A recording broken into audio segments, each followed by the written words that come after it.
We also were able to get local hiring program to give priority jobs to local residents in the Inglewood, Lenox, and South LA area. We had funds for soundproofing of schools and residencies, and these are the areas that weren't part of the original contours that the city had identified. So we were going far and beyond what the city had originally identified.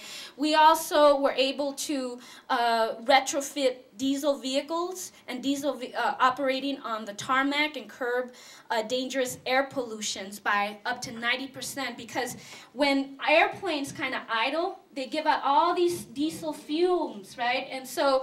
And these are impacting communities, these are impacting schools, so we were able to try to get a transfer of that into more clean fuels.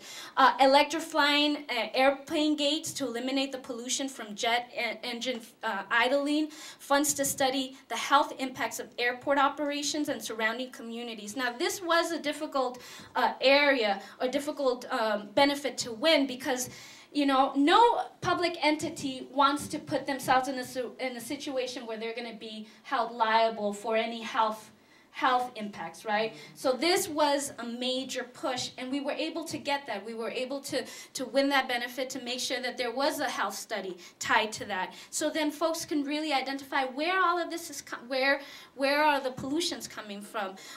We were also able to win and increase opportunities for local minority and women-owned businesses, that as the airport is expanding, we wanted to make sure that folks had opportunities, minority and women-owned businesses had opportunities to kind of come in, because as you know, it's usually like a good old boy network in terms of as things grow and things like that. So those are some of the examples of benefits that we were able to win. We also incorporated, as Madeline has stated, different enforcements within that, because we knew that this development was going to take years, right? And so we incorporated triggers in terms of when the CBA would come into play, and we incorporated different enforcements. For instance, meeting on a quarterly basis and getting assessments in terms of how the development was proceeding and a timeline tied to that in terms of the benefits.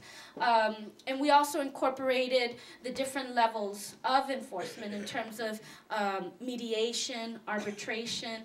We haven't gotten to that point, and we're constantly working to monitor how that development is going. Right now we have one of our staff that is dedicated to that. Her name is Flor Barajas, and she is constantly meeting with coalition members as well as with LAWA representatives to make sure that the timeline is respected and things move forward.